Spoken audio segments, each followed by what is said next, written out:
अब जो मैं आपसे बात करने जा रहा हूं वो एक ऐसा टॉपिक है जो आपके एग्जाम के रिजल्ट को बदलने की पूरी ताकत रखता है। और आपको यह ध्यान रखना है कि इसमें किस तरीके से क्वेश्चन बनेंगे। नए पैटर्न के आधार पर है, जटिल नहीं है। ध्यान रखना, जटिल नहीं है ये। लेकिन यदि आपने थोड़ी सी भी गलती कर दी तो फिर आपको समस्या का सामना करना पड़ जाएगा। यहां मैं सजेस्ट करना चाहूंगा उन बच्चों को जो इंडियन इकोनॉमिक्स कर चुके हैं। इंडियन इकोनॉमिक्स में जहां मैं आपको मुद्रास्फीति कराता हूं, इन्फ्लेशन के बारे में बताता हूं, वहां पर मैं महंगाई को जानने के कुछ तरीके बताता हूं, जिसमें मैं पीपीआई, सीपीआई, इनके बारे में आपको जानकारी देता हूं। डब्ल्यूपीआई भी होता है, थोक मूल्य सूचकांक। ये भी होता है, एक उपभोक्ता मूल्य सूचकांक होता है। उस उपभोक्ता मूल्य सूचकांक में आप ये अपडेट कर लें, अपडेट कर लें। मैं आपको बता दूं, ये जो टॉपिक है ये मोस्ट टू मोस्ट इंपॉर्टेंट है। इसमें कोई किंतु परंतु नहीं है, ध्यान रखना। मोस्ट टू मोस्ट इंपॉर्टेंट है। जहां मैं आपको टिक करा दूं उस बात पर आपने विशेष ध्यान देना है। देखिए, उपभोक्ता मूल्य सूचकांक का नया आधार वर्ष। 2 मिनट मेरी बात सुन लीजिए। उपभोक्ता मूल्य सूचकांक क्या होता है? इसको इंग्लिश में बोलते हैं कंज्यूमर प्राइस इंडेक्स। ये है, ये क्या है? महंगाई के बारे में बताता है।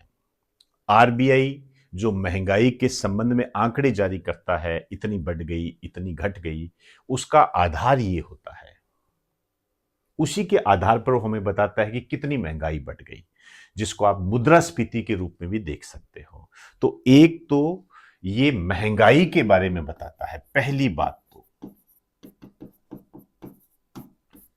महंगाई के बारे में बताता है। मैं बेसिक तौर पर आपको बता रहा हूं। आप देख सकते हो, उपभोक्ता, उपभोक्ता मतलब कंज्यूमर, कंज्यूमर मतलब ग्राहक, जो सामान खरीदता है। जैसे आप हो गए, मैं हो गया। अब सामान खरीदते हैं। अब सामान खरीदते हैं तो जो वस्तु पिछले साल 100 रुपए की थी वो अब 105 रुपए की हो गई है। तो बढ़ गए ना ये सारे। इनके बारे में ये बताता है। हमारी जो महंगाई की स्थिति है उसके बारे में ये बताता है। इसके लिए नया आधार वर्ष, बेस वर्ष क्या होता है? देखिए, हमें कोई ना कोई वर्ष चुनना पड़ता है और फिर उस वर्ष को आधार बनाकर ही हम अपने आंकड़े जारी करते हैं।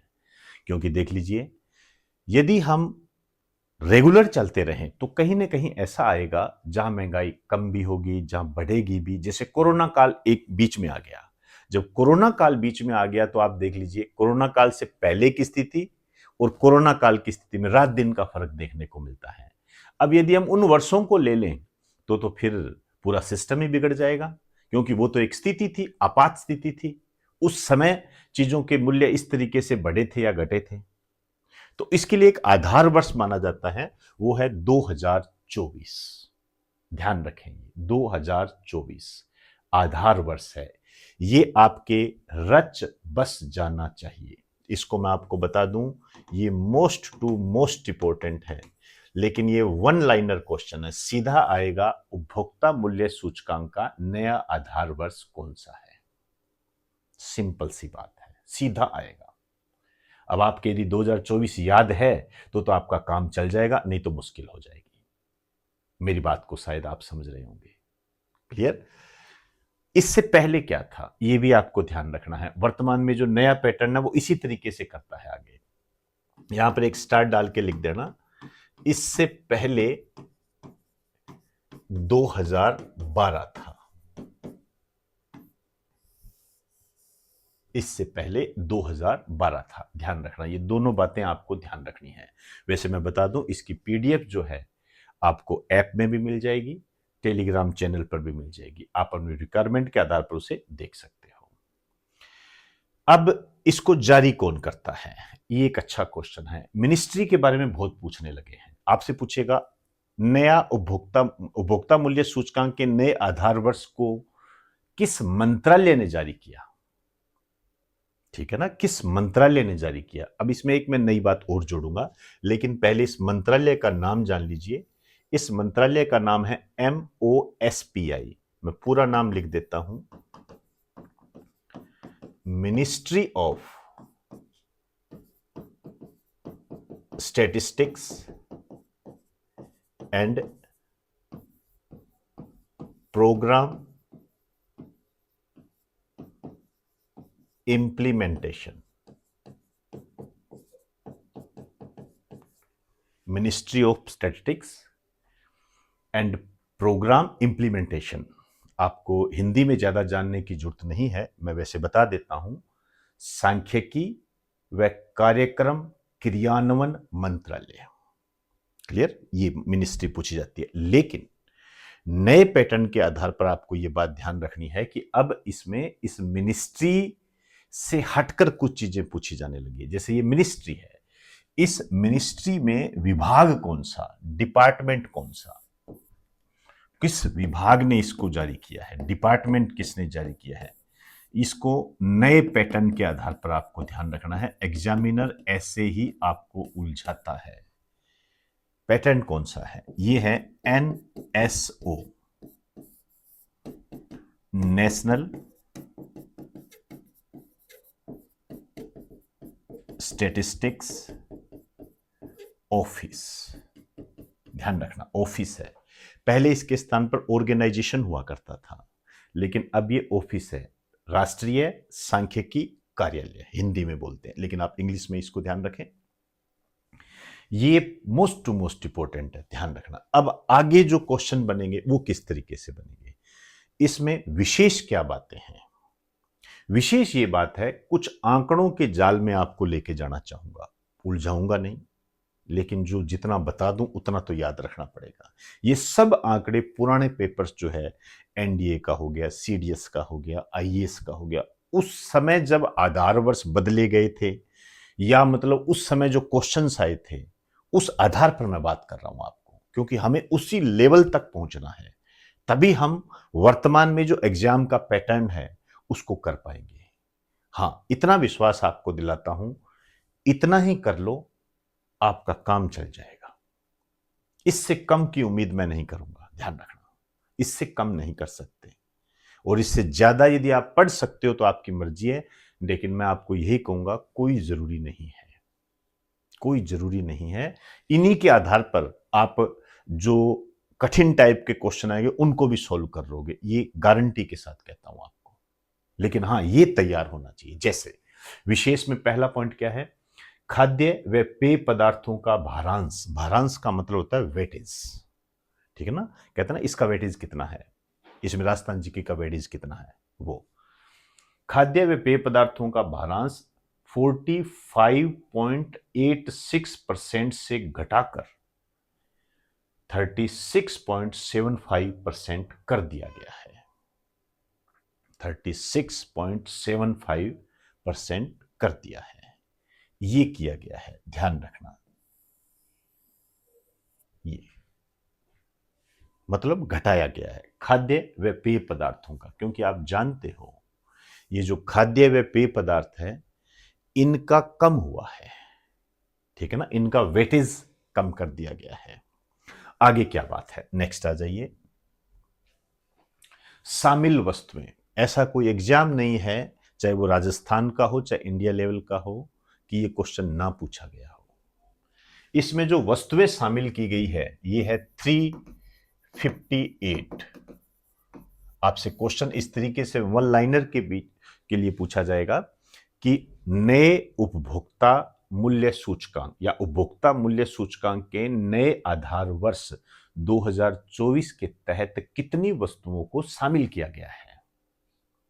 तो इसका आंसर होगा 358, 358, यही याद कर लेना, वन लाइनर है ये। अब आपको यह भी ध्यान रखना है कि इससे पहले कितनी थी, इससे पहले 299 थी, 299, 300 में से एक कम थी। यहां जो एग्जामिनर होता है वो आपसे थोड़ी छेड़खानी करता है। क्या छेड़खानी करता है, वो आपसे क्वेश्चन इस तरीके से कर देता है, वस्तुओं में कितनी वृद्धि की गई है, वस्तुओं में कितनी वृद्धि की गई है, ये छेड़खानी कर देता है। तो आप अपने हिसाब से देख लेना, 358 माइनस 299 घटा के बताओ, जल्दी जल्दी कमेंट बॉक्स में मुझे बताओ, घटा कर बताओ कितनी है ये।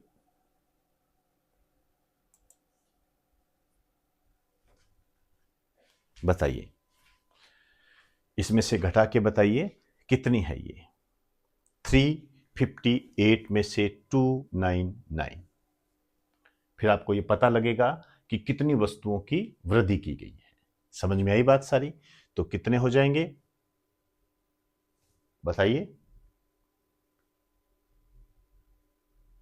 जवाब देने में पीछे रहते हो। कितनी वृद्धि की गई है, आंसर दीजिए।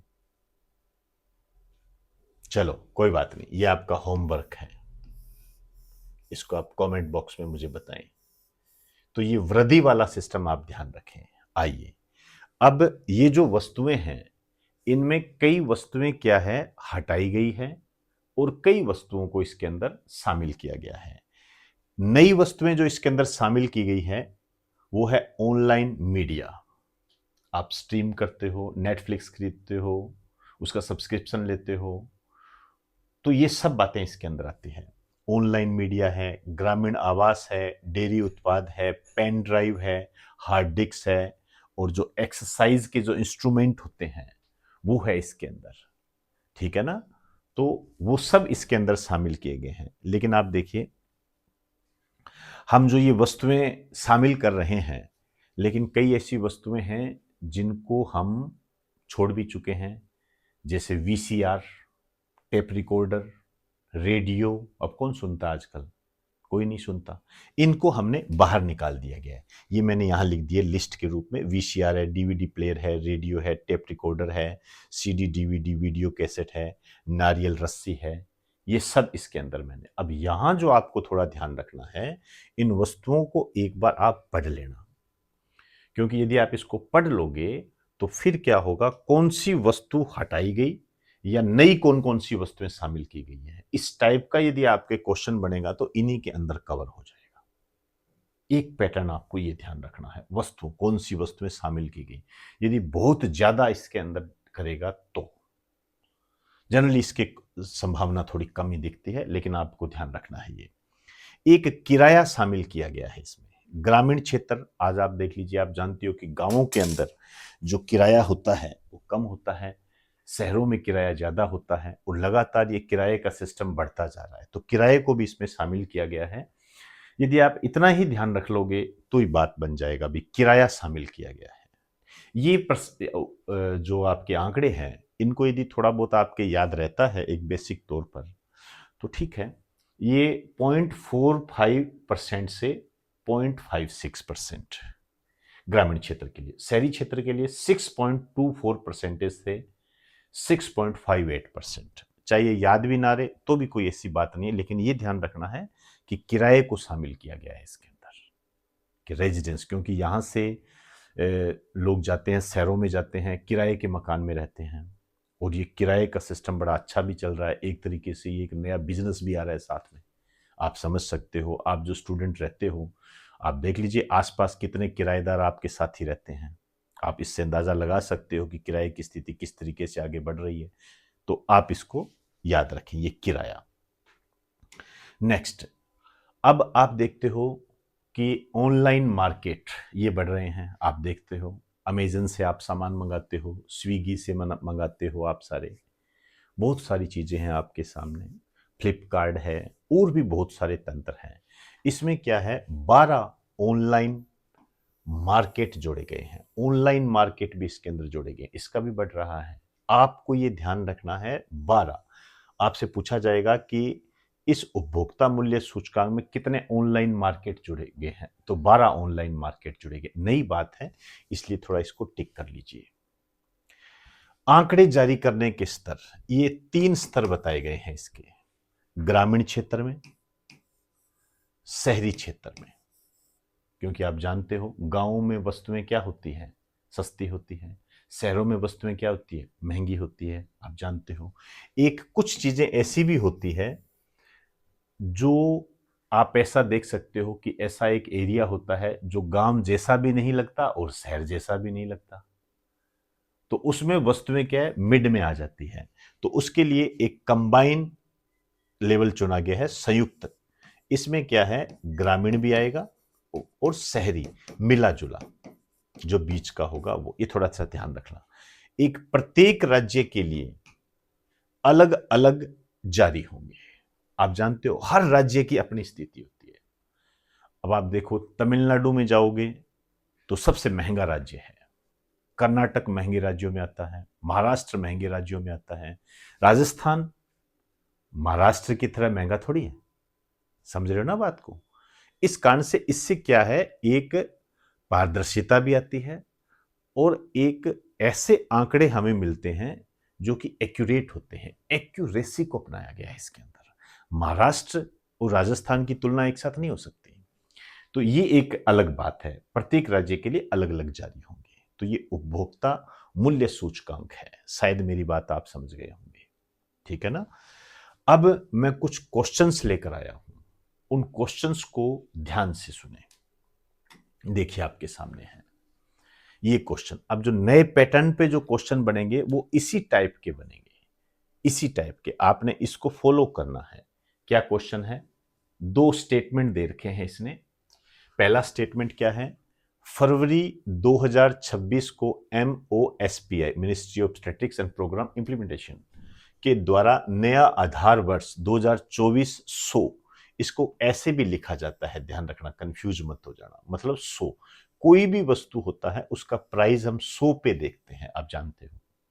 100 पे देखते, मान लीजिए भाई परसेंटेज भी निकालते हैं तो 100 के आधार पर निकालते हैं ना, तो एक सही आंकड़ा मिल जाता है। अभी पहले इसके मूल्य 100 रुपए था, अब इसमें 5 बढ़ गया, या 2 रुपए बढ़ गए, या 3 रुपए बढ़ गए, उस आधार 100 पर कितने बढ़े, ऐसे समझिए आप, ठीक है ना? इसलिए 100 लिखा जाता है। CPI के लिए जारी किया, कंज्यूमर प्राइस इंडेक्स के लिए। यह 2012 से 2024 तक घरेलू उपभोग व्यय सर्वेक्षण, डोमेस्टिक कंजप्शन एक्सपेंडिचर सर्वे 2023-24 के आधार पर संशोधित किया गया है। निम्न में से कौन से कथन सही है? जवाब दीजिए, आप प्रयास कीजिए। केवल एक कथन सही है, केवल दो सही है, एक व दो दोनों सही है, ना तो एक और ना ही दो, मतलब कोई भी सही नहीं है। इस संबंध में आपका क्या आंसर होगा? जवाब देने का प्रयास करें। पहले जवाब दीजिए, आंसर तो मैं बता दूंगा, लेकिन पहले आपको जवाब देने की क्षमता आनी चाहिए इसके अंदर। क्वेश्चन इसी तरीके से बनेंगे और तभी आप न्याय कर पाओगे।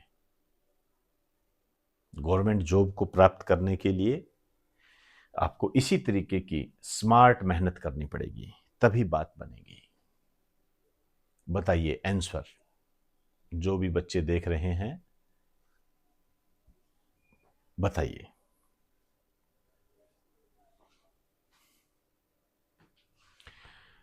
चलिए कोई बात नहीं, 2000 आधार वर्ष 2024 है, ये तो सही है, कोई दिक्कत नहीं है इसके अंदर। 2012 से 2024 तक, भाई हमने पहले क्या था, 2012 फिर 2024 तक घरेलू उपभोग व्यय सर्वेक्षण 2023-24 के आधार पर संशोधित किया गया, बिल्कुल सही है। 2023-24 के आधार पर इसे संशोधित किया गया है, क्योंकि हम पिछला वर्ष देखते हैं इसके अंदर। 2, गौरव गुप्ता 2 नहीं, इसमें क्या है आपके, ये 1 व 2 दोनों सही होंगे, ध्यान रखना, दोनों कथन सही है, तो आपको ये ध्यान रखना है। क्लियर? नेक्स्ट क्वेश्चन पे आ जाइए। CPI के संबंध में निम्नलिखित कथनों पर विचार कीजिए। करो विचार। पहला क्या कहता है? यह MOSPI के द्वारा जारी किया जाता है, पहला। दूसरा है, नया आधार वर्ष 2024 है जो जनवरी 2026 से लागू है। तीसरा, इसमें 399 वस्तुओं को शामिल किया गया है, यह 3 स्तरों पर जारी होता है। चौथा पॉइंट है, 399 वस्तुओं को शामिल किया गया है, यह 3 स्तरों पर जारी होता है। इनमें से कितने सही हैं? 3, 2, 1 सभी। बताइए कितने से, ये जो 4 स्टेटमेंट है इसमें से कितने सही है? आपको ये बताना है कितने सही है, ये नहीं कि कौन से सही है, कितने सही है ये बताना है आपने। आंसर दीजिए इसका।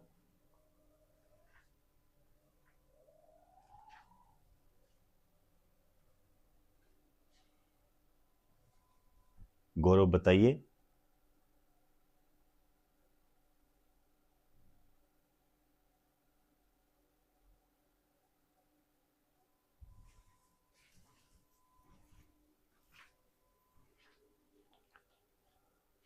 बताइए। चलिए जी, देखिए इसमें से जब आप देखोगे ये आपका गलत निकल जाएगा कि इसमें 399 वस्तुओं को शामिल किया गया है, जबकि 399 वस्तुएं नहीं है। इसके अंदर जो वस्तुएं शामिल है ये 358 है और 3 स्तरों पर भी जारी होता है ये। इसका आंसर ये 3 सही है, 3 है। इसमें ये वाला जो है ये गलत है आपका। ठीक, चलिए नेक्स्ट। एक इस टाइप के क्वेश्चन होते हैं, इस टाइप का भी आपने ध्यान रखना है। ये क्या टाइप है? संशोधित सीपीआई के खाद्य व पेय पदार्थों का भारांश 45.86% से घटाकर कितना किया गया है? 40.37%, 32.36%, 36.75%, 43.97%। एक इस टाइप का क्वेश्चन बनता है। बताइए इसका आंसर क्या होगा?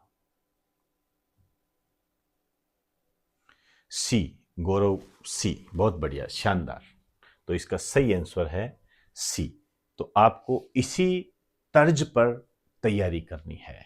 ये टॉपिक आपके एग्जाम की दृष्टि से मोस्ट टू मोस्ट इंपॉर्टेंट बन जाता है। इसको आप बिल्कुल भी नजरअंदाज ना करें। ये मोस्ट इंपॉर्टेंट टॉपिक की श्रेणी के अंदर है, इसका ध्यान रखें आप सारे। क्लियर? चलो जी।